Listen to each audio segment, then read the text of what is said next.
Isang mapagpalang araw sa inyong lahat. Maraming salamat sa patuloy ninyong pagsubaybay at pagsuporta sa bawat kwentong ibinabahagi ko rito sa mga kwento ni Angelina. Ang inyong suporta at mga komento ay nagbibigay sa akin ng inspirasyon upang magpatuloy sa paglikha ng mga makabuluhang kwento. Sana ay patuloy ninyong samahan si Angelina sa bawat yugto ng kanyang mga kwento.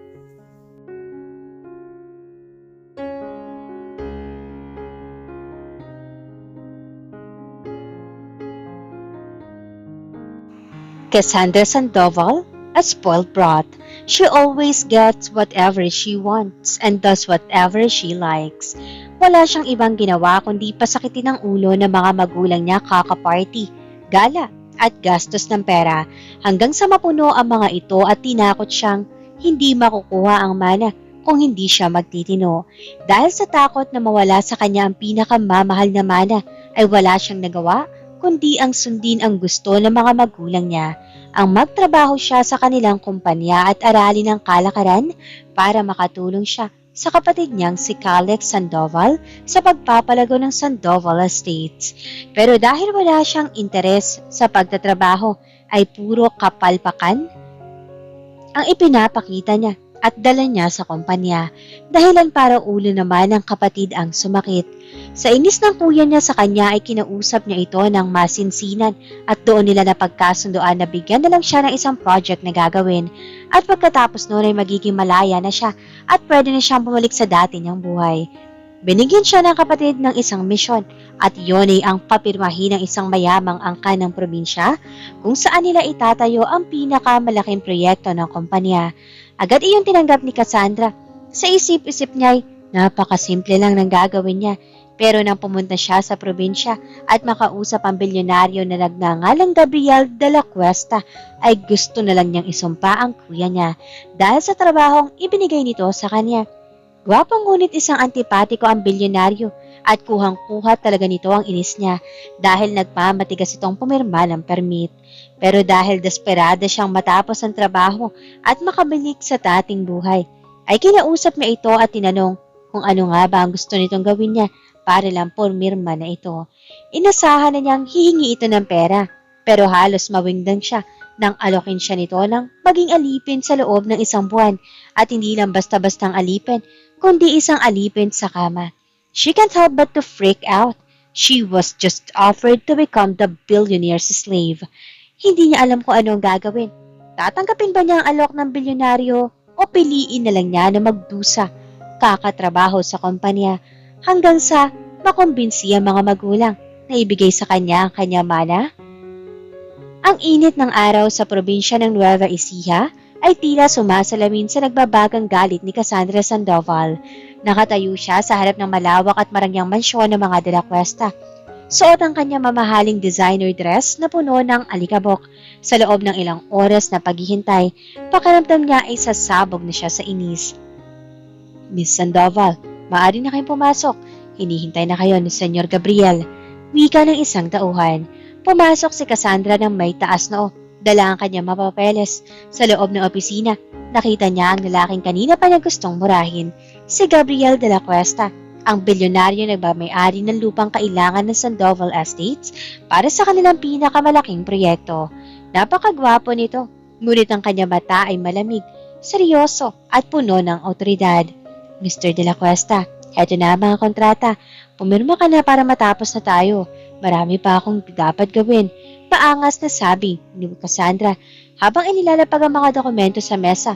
Tumingin lang sa Gabriel sa kanya. Hindi man lang nag-abalang basahin ng mga papeles. Miss Sandoval, sa tingin mo ba ay mabibili mo ang oras ko sa pamamagitan ng pagmamadali? Hindi ako nagpapadala sa ganda o sa pangalan ng pamilya niyo. Anong gusto mo? Pera? Pangalan? Sabihin mo lang ibibigay ko. Pulyaw ni Cassandra. Wala na siyang pakialam sa profesionalismo. Gusto na lang niya matapos ang mismong misyong ito para makabalik sa kanyang buhay sa Maynila. Tumayo si Gabriel at dahan-dahang lumapit sa kanya. Ang presensya nito ay sapat na para magpadaloy na kaba sa dibdib ni Cassandra. Hindi ako interesado sa pera mo, Cassandra. Ang gusto ko ay isang alipin. Nalaki ang mga mata ni Cassandra. Ano? Isang buwan. Seryosong sabi ni Gabriel habang nakatitig ng diretso sa kanya mga mata. Magsisilbi ka sa akin dito sa mansyon. Walang yaya, walang katulong, walang social media. Lahat ng iuutos ko, gagawin mo. Alipin sa kama o kahit anong trabaho maisipan ko. Kapag natapos ang isang buwan at nasunod mo ang lahat, pipirmahan ko ang kontrata ninyo. Gusto sana niyang sampalin ng lalaki, ngunit naalala niya ang banta ng kanyang mga magulang. Kapag nabigo siya sa proyektong ito, wala na ang kanyang mana. Ang spoiled na si Cassandra ay napalunok. Sa unang pagkakataon sa kanyang buhay, naramdaman niya ang pagkatalo. Isang buwan? Mahinang tanong niya. Isang buwan. Pagtatapos si Gabriel na may kasamang mapaghamong ngiti. Hindi makatulog si Cassandra sa loob ng guest room na inilaan para sa kanya. Ang higaan ay malinis, ngunit hindi ito ang memory foam na nakasanayan niya sa kanyang kondo sa Makati. Ang bintana ay nakabukas at imbes na tunog ng mga sasakyan, ang naririnig niya ay ang nakabibinging huni ng mga kuliglig. Eksaktong alas 5 ng umaga, isang malakas na katok sa pinto nagpabalikwas sa kanya. Gising na Alipin. Ang almusal ko ay dapat nakahanda sa mesa bago mag-alas 6. Boses ni Gabriel mula sa labas. Ramdam ang otoridad sa tono nito. Anong oras na ba? Sigaw ni Cassandra, sabay tingin sa kanyang phone. Low battery. Sumpa ka, Gabriel de la Cuesta. Dali-dali siyang bumangon. Walang make-up, walang hairstylist, at tanging simpleng t-shirt at pantalon na dala niya ang suot niya. Pagbaba niya sa malawak na kusina, tumambad sa kanya ang isang matandang kasambahay na si Manang Rosa. Iho, dahan-dahan lang, hindi ka sanay sa mga gamit dito. Paalala ni Manang Rosa. Kaya ko ito, Manang, hindi ako inutil. Matapang na sagot ni Cassandra. Kahit nasa kaloob-looban niya ay hindi niya alam kung paano sisindihan ng tradisyonal na kalan na gamit nila. Sinubukan niya magluto ng bacon at itlog. Sa unang subok, muntik na niya masunog ang kawali. Sa pangalawa, naparami ang asin. Sa pangatlo, sa wakas ay nakapagluto siya ng maayos. Ngunit pagdating sa hapagkainan, isang sulyap lang ni Gabriel sa pagkain ay sapat na para masira ang umaga niya. Masyadong maalat ang itlog at malamig na ang bacon. Puna ni Gabriel habang nagbabasa ng dyaryo. Ulitin mo. Ano? Pagod na ako, Gabriel. Tao lang ako, hindi robot. Reklamo ni Cassandra. Hindi mapigilang mailabas ang pagiging spoiled. Tumingin si Gabriel sa kanya. Malamig ang mga mata. Gusto mo bang pirmahan ko ang kontrata? O gusto mong bumalik sa Manila bilang bigong anak na walang mana? Pumili ka. Napayo ko si Cassandra. Ang sakit ng katotohanan na huminga siya ng malalim. Pinigilan ang pagtulo ng luha at bumalik sa kusina. Sa bawat pagod at pagkapaso ng kanyang kamay, unti-unting napapawi ang kanyang kayabangan. Habang naguhugas siya ng pinggan, napagtanto niya sa loob ng 22 taon. Ngayon lang siya tunay na napagod dahil sa sarili niyang sikap. Sa labas ng bintana, pinapanood siya ni Gabriel. May bahid ng pagtataka sa kanyang mga mata. Inaasahan niyang susuko na ito kaagad, ngunit mukhang mas matatag ang babaeng nasa harap niya kaysa sa kanyang inaakala. Lumipas ang isang linggo at kahit paano ay nasasanay na si Cassandra sa mahirap na buhay sa mansyon. Bagamat pagod at puro sugat ang kanyang mga kamay, natutunan na niyang unahin ang mga utos ni Gabriel bago ang kanyang sariling reklamo. Isang hapon, habang naglilinis si Cassandra ng home office ni Gabriel, nahulog ang isang lumang litrato mula sa drawer na aksidente niyang nabuksan. Pinulot niya ito at nakita ang isang bata na kamukha ni Gabriel, kasama ang isang babaeng nakangiti na matamis ang ina nito. Biglang bumukas ang pinto. Pumasok sa Gabriel at agad na nagbago ang timpla ng muka na makita ang litrato sa kamay ni Cassandra. Sino nagbigay sa iyo ng permiso na pakialaman ng gamit ko? Galit na tanong ni Gabriel. Inagaw niya ang litrato na mabilis. Pasensya na, hindi ko sinasadya. Nauutal na paliwanag ni Cassandra. Ngunit baka sa mukha ni Gabriel ang isang emosyong hindi pa niya nakikita, ang matinding pait at pangungulila. Lumabas ka na. Mariin itong utos. Ngunit hindi sumunod si Cassandra. Sa halip, naglakas loob siyang magtanong. Bakit kailangan maging ganito ka? Antipatiko, papagmataas at malamig sa lahat. Dahil ba sa babae nasa litrato? Napatigil si Gabriel. Ang kanyang mga balikat na dati ay tuwid at matigas ay tila bumagsak sa bigat ng alaala. Umupo siya sa kanyang swivel chair at tumingin sa malayo. Ang babaeng yan ang dahilan kung bakit kinasusok naman ko ang mga taong tulad mo, Cassandra. Mahinang sabi ni Gabriel. Ipinagpalit niya ang pamilya namin para sa isang buhay na marangya sa ibang bansa. Iniwan niya kami ng ama ko at mula noon, naniniwala ako na ang mga taong nasanay sa luho ay walang kakayahang magmahal ng totoo. Lahat na may presyo para sa inyo. Natahimik si Cassandra.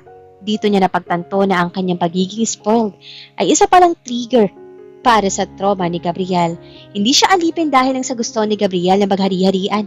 Alipin siya dahil nais ni Gabriel na ipakita sa kanya ang mundong hindi binibili ng pera. Gabriel, tawag ni Cassandra sa malambot na tono. Hindi lahat ng lumaki sa yaman ay katulad ng nanay mo. Gusto ko lang patunayan na mali ka. Sa unang pagkakataon, hindi sumigaw si Gabriel. Tumingin siya kay Cassandra ng matagal at sa mga mata nito ay kasing lamig ng yelo. Pinakita siyang kaunting pag-asa. Kung ganoon, ani Gabriel, patunayan mo.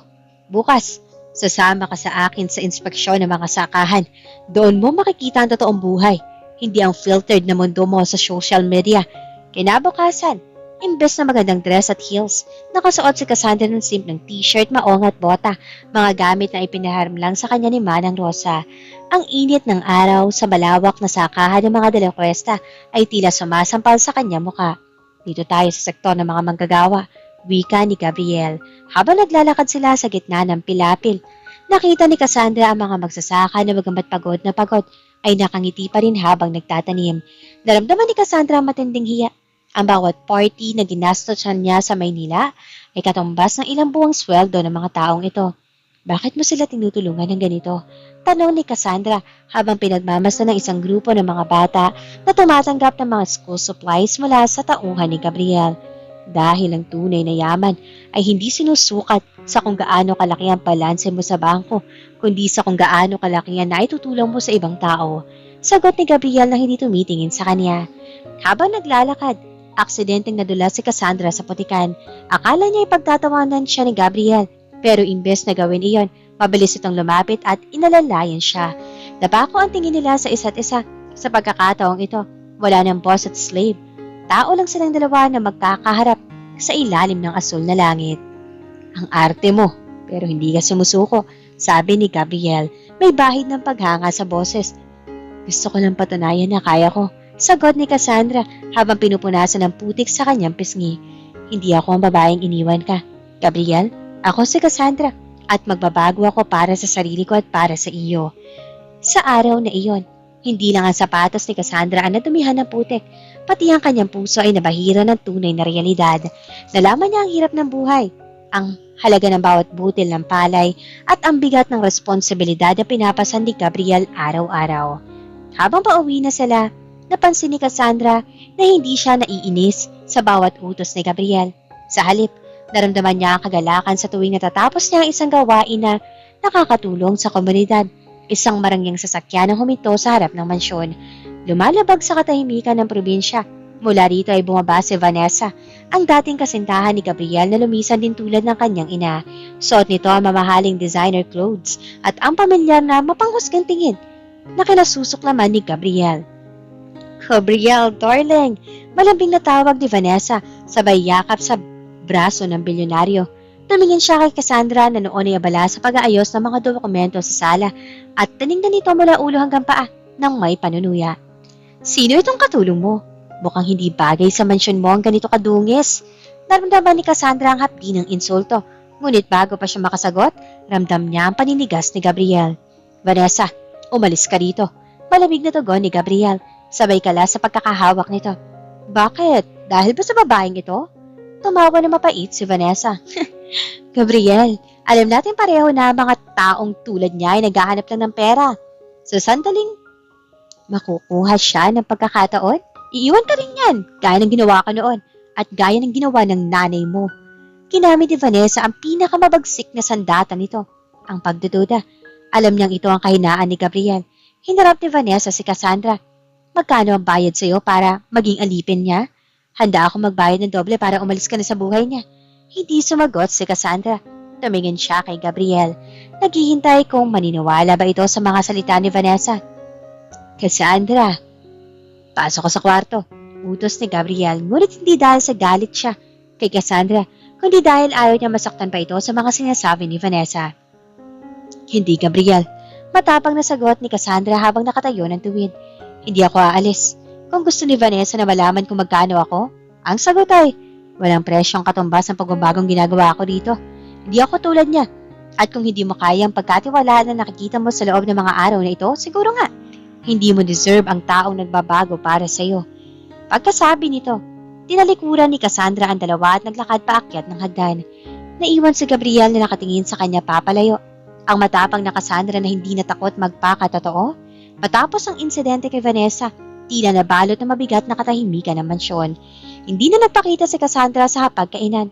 Nagkulong siya sa kanyang salid, hindi para mag-inarte, kundi para pag-isipan ang kanyang mga nararamdaman. Sa loob ng silid, tinitigan niya ang kanyang mga kamay. Gasgas, may mga paltos at medyo maitim na dahil sa pagbabad sa araw. Ngunit hindi siya nahihiya. Sa halip, nakaramdam siya ng isang kakaibang kapayapaan. Natutunan niyang ang tunay na halaga ng isang tao ay hindi nakadepende sa kung ano ang sasabihin ng ibang tao, kundi sa kung ano ang alam niyang totoo sa kanyang puso. Hindi ko ito ginagawa para sa mana.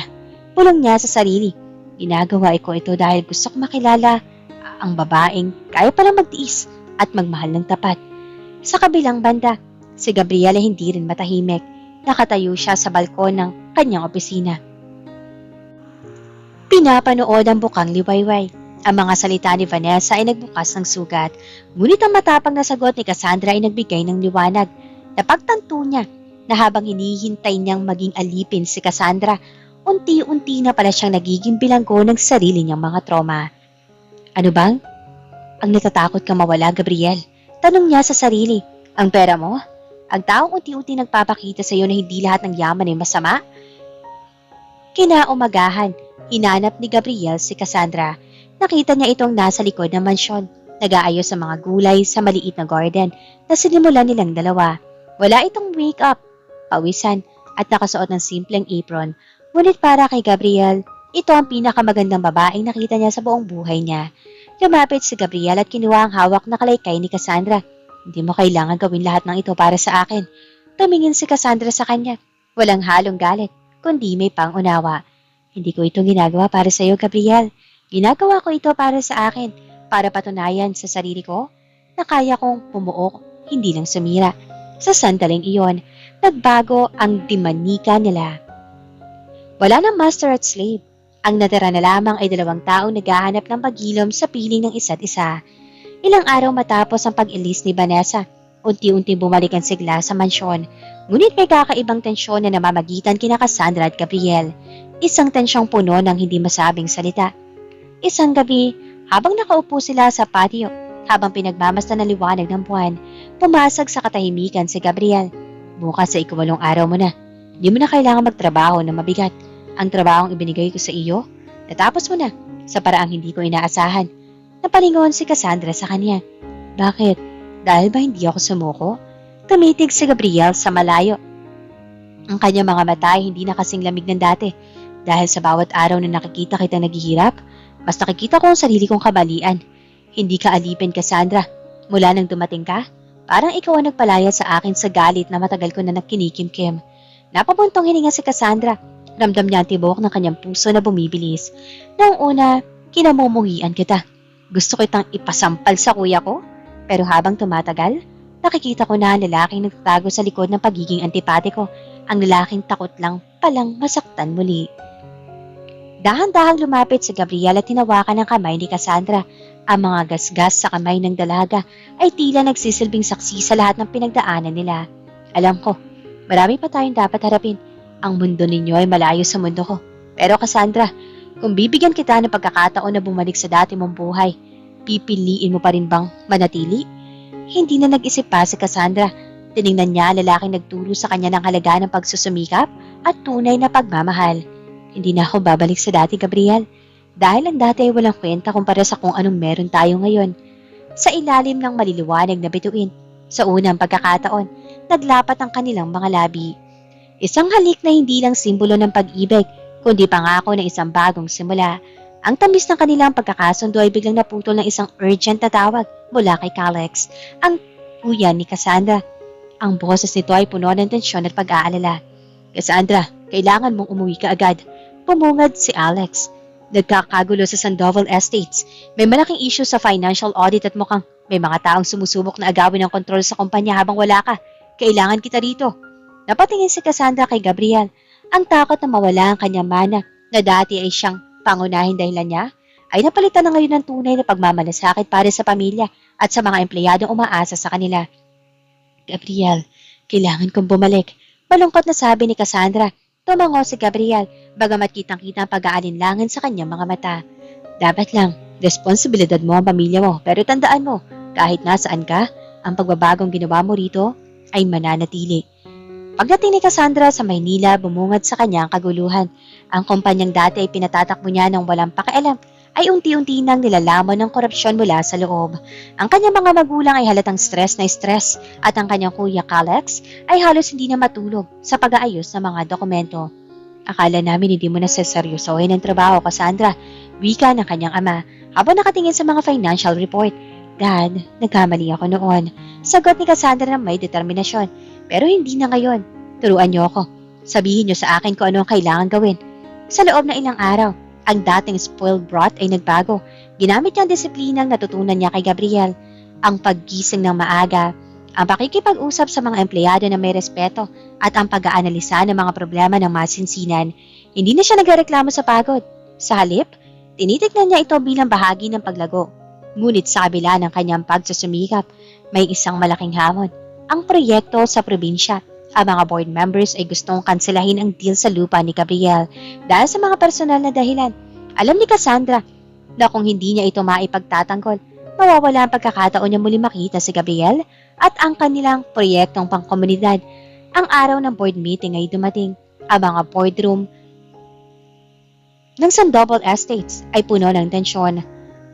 Nakaupo ang mga board members na may halong pagdududa habang pinagmamasdan si Cassandra na ngayon ay suot ang isang business suit, malayo sa simpleng clothes na suot niya sa probinsya. Cassandra, ang deal sa De La Cuesta Estates ay masyadong delikado, wika ng pinuno ng board. Bakit natin itutuloy ang proyekto sa isang bilyonaryong antipatiko? Tumayo si Cassandra, hindi dahil sa kaba, kundi dahil sa tiwala sa sariling kakayahan. Hindi po ito delikado dahil sa personality ng may-ari. Ito ay delikado dahil hindi natin sinusubukang intindihin ang komunidad. Ang De La Cuesta Estates ay hindi lang lupa. Ito ang susi sa pagkakaroon natin ng tiwala ng publiko. Ipinaliwanag niya ang mga plano na tutunan niya habang alipin siya ni Gabriel. Ang sustainable farming, ang pagtulong sa mga lokal na magsasaka, at ang social responsibility na magbibigay ng magandang imahe sa kanilang kumpanya. Namangha ang lahat sa kanyang husay at lalim ng pangunawa. Gayunpaman, sa kabila ng tagumpay sa pagpupulong, ang puso ni Cassandra ay nasa probinsya. Matapos ang meeting, kinausap niya at siya ng kanyang kapatid na si Alex. Mahal mo na siya, no? Ngumiti na matamis si Cassandra. Mahal ko siya, kuya, at babalikan ko siya. Kinagabihan bago umalis patungong probinsya. Isinulat ni Cassandra ang kanyang huling progress report para sa kumpanya. Hindi na ito tungkol sa mana o sa pagtatapos ng sentensya. Bilang alipin, ito ay tungkol sa isang bagong pananaw na ang tagumpay ay walang saysay kung wala ang taong nagturo sa kanya kung paano maging tunay na tao. Habang bumabiyahe pabalik sa Nueva Ecija, iniisip niya muling pagkikita nila ni Gabriel. Hindi siya aalis dahil kailangan niya ang mana. Aalis siya dahil kailangan niya ang lalaking nagbago sa takbo ng kanyang buhay. Ang sasakyan ni Cassandra ay huminto sa tapat ng mansyon ng mga De La Cuesta sa ilalim ng dapit hapon. Hindi na siya ang babaeng bumaba roon. Ilang linggo ang nakararaat na may dalang inis at pagmamataas. Ngayon, ang kanyang mga mata ay nagniningning sa pag-asa at ang kanyang mga hakbang ay puno ng katapatan. Pagpasok niya, tahimik ang buong mansyon. Inakala niyang nasa sakahan pa si Gabriel. Ngunit nang marinig niya ang tunog ng piano mula sa sala, napatigil siya. Si Gabriel ay nakaupo roon. Tumutugtog ng isang melodiya na puno ng pangungulila. Nang matapos ang musika, dahan-dahang humarap si Gabriel. Hindi siya nagulat. Tila alam niyang darating ito. Akala ko'y nakalimutan mo na ang probinsya dahil sa dami ng ginagawa mo sa Manila. Hindi ko makakalimutan ang lugar kung saan natagpuan ko ang sarili ko, Gabriel. Sagot ni Cassandra habang dahan-dahang lumalapit sa kanya. At lalong hindi ko makakalimutan ang taong nagturo sa akin kung paano maging tunay na tao. Tumayo si Gabriel at niyakap ng mahigpit ang dalaga. Ramdam ni Cassandra ang tibok ng puso ng lalaki. Mabilis. Parang sa kanya. Akala ko iniwan mo na ako para sa iyong mana. pulong ni Gabriel sa kanyang buhok. Ang mana ay panandalian lang, Gabriel. Pero ang natutunan ko at ang nararamdaman ko para sa iyo, iyon ang tunay na kayamanan. Sagot ni Cassandra habang humihiwalay sa yakap upang tumingin sa mga mata ng bilyonaryo. Sa gabing iyon, walang iabilipin at walang master. Ang tanging naroon ay dalawang kaluluwang nagtagpo at nagpasya na hindi na magkahiwalay. Ipinakita ni Cassandra ang mga dokumento na nagpapatunay na aprobado na ang proyekto ng Sandoval Estates sa probinsya. Ngunit hindi bilang isang kontrata na nagtatali sa kanila, kundi bilang isang proyekto na magbubuklod sa kanilang mga pangarap. Hindi ka na kailangan magsilbi sa akin, Cassandra, wika ni Gabriel, dahil simula ngayon, pantay na tayo sa lahat ng bagay. Ngumiti si Cassandra. Hindi na ako alipin, Gabriel, pero pipiliin kitang paglingkuran sa abot ng makakaya ko. Hindi bilang utos, kundi bilang isang kapareha sa buhay. Ang mga sumunod na buwan ay naging abala ngunit puno ng kabuluhan para sa dalawa. Ang Sandoval Estates at De La Cuesta Estates ay formal nang nag-merge para sa proyektong pangkomunidad. Hindi na ito usapin ng bilyonaryong may-ari o spoiled na tagapagmana, kundi usapin ng pagtutulungan.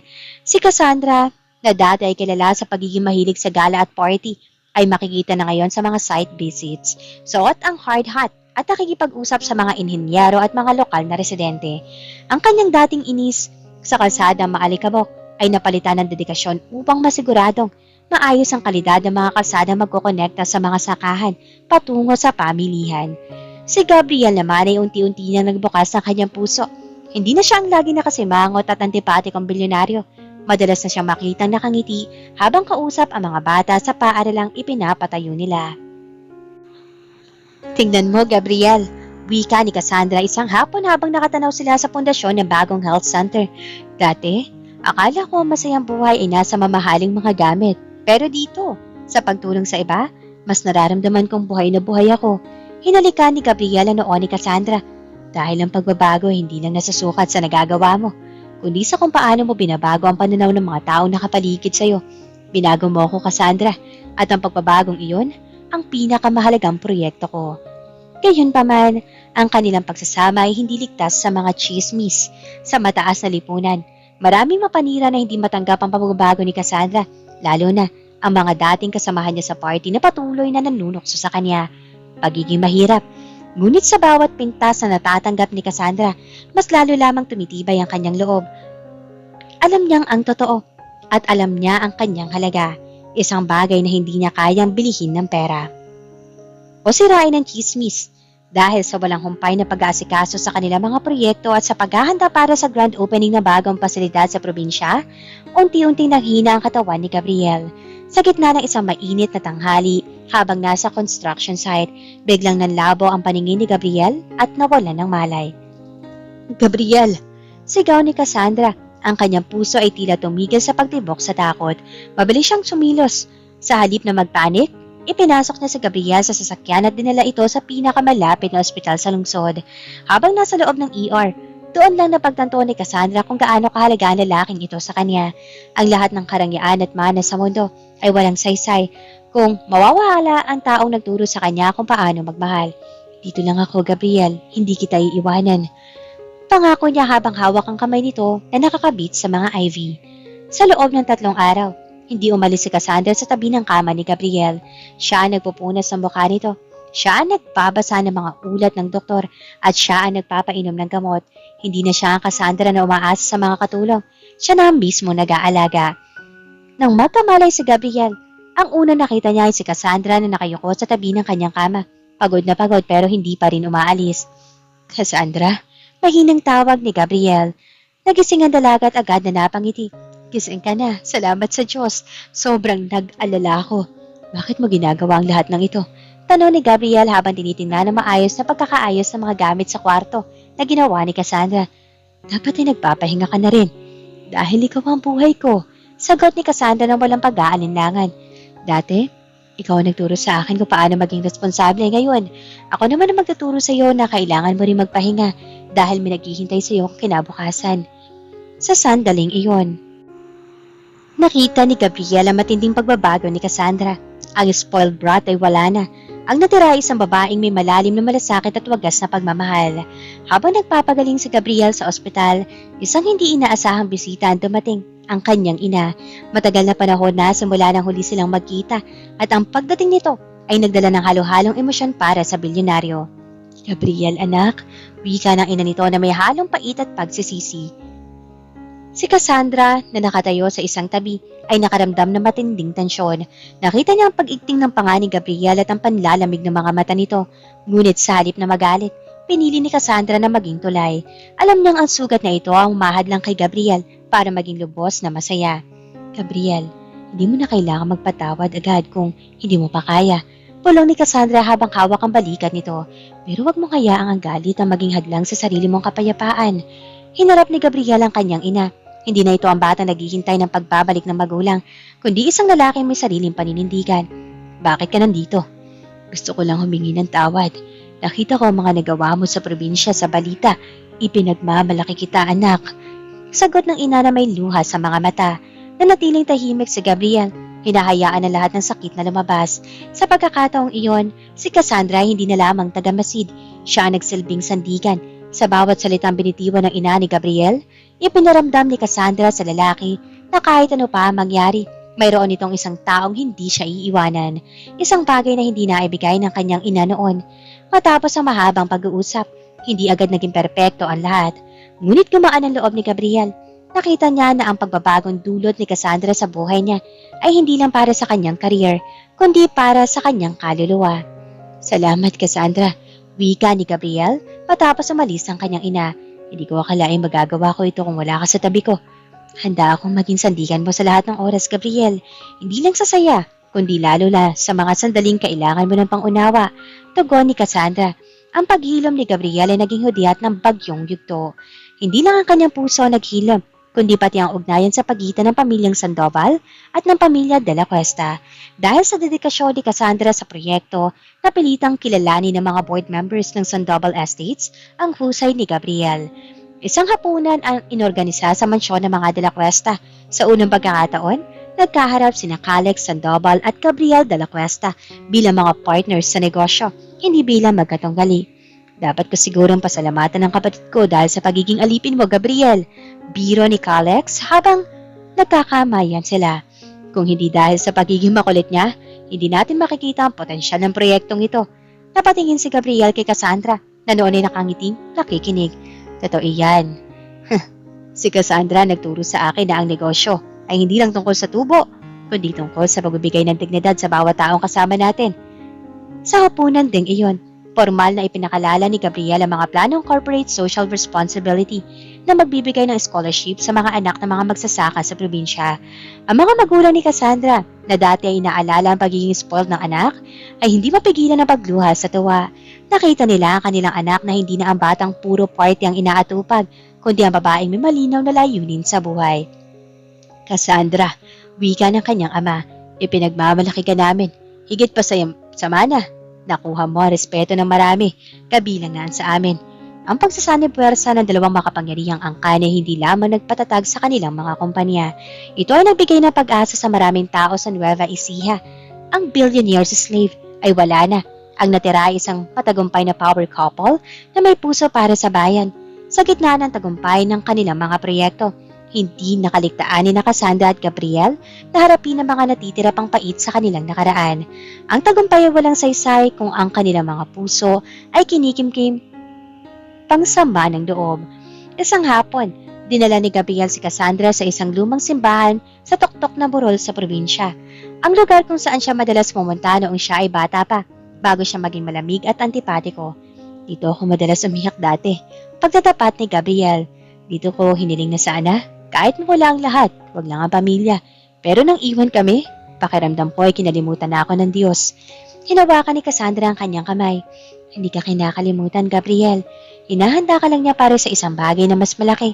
Hinahanda ka niya para sa akin. Naglaan sila ng oras upang magmuni-muni.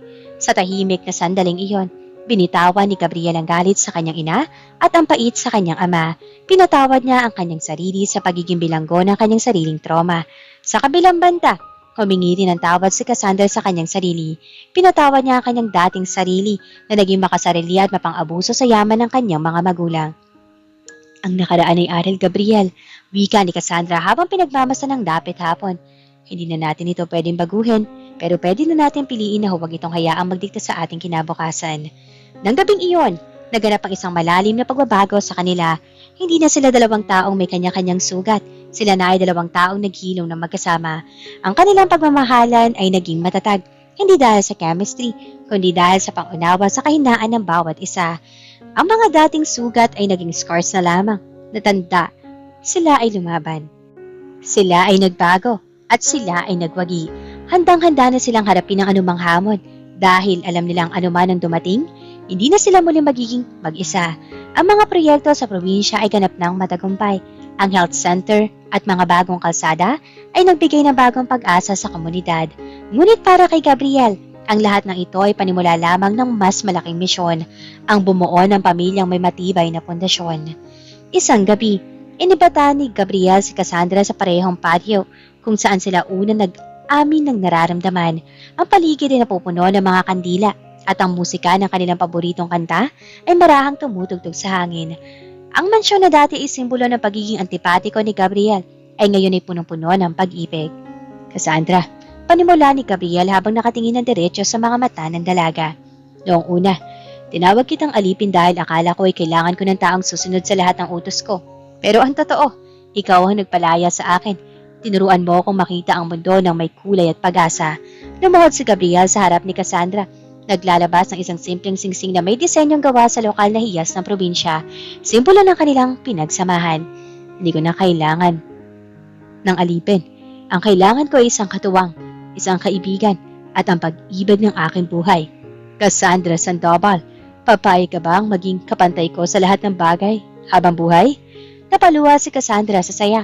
Ang babaeng dati ay spoiled at walang pakialam ay nakahanap ng lalaking nagpabago sa kanyang pagkatao. Oo, Gabriel. Oo, papayag ako. Isinuot ni Gabriel ang singsing at sa ilalim na liwanag ng buwan, ang kanilang pangako ay naging ganap. Hindi na lamang ito isang kontrata ng negosyo o kasunduan ng alipin at bilyonaryo. Ito ay isang tipan ng pag-ibig na walang katapusan. Nang gabing iyon, hindi lamang sila nagdiwang para sa kanilang pag-iibigan, kundi para sa kinabukasan na binuo nila. Isang kinabukasan na puno ng malasakit, pagmamahalan, at higit sa lahat, tunay na kaligayahan. Ang araw ng kasal ni Gabriel at Cassandra ay hindi ginanap sa isang magarbong hotel sa lungsod. Sa halip, pinili nilang ikasal sa gitna ng malawak na sakahan sa Nueva Ecija, kung saan nagsimula ang lahat. Ang bawat dekorasyon ay gawa sa mga lokal na bulaklak at materyales, isang simbolo ng kanilang pagmamahal sa lupang nagturo sa kanila ng tunay na halaga ng buhay. Ang mga tao sa komunidad na tinulungan nila ay naroon lahat. Ang mga magsasakang dati ay nakayuko sa pagod, ay nakangiti na ngayon habang nagdiriwang. Si Calix Sandoval, ang kapatid ni Cassandra, ay nakatayo sa tabi ng altar. Kitang-kita sa kanyang mga mata ang paghanga sa pagbabagong nangyari sa kanyang kapatid. Nang maglakad si Cassandra sa aisle, hindi siya ang spoiled na babaeng dati ay pasaway. Siya ay isang babaeng may dignidad, may puso, at may paninindigan. Ang kanyang puting gown ay simple ngunit elegante, simbolo ng kanyang pagbabagong anyo mula sa pagiging alipin, tungo sa pagiging reyna ng sarili niyang kapalaran.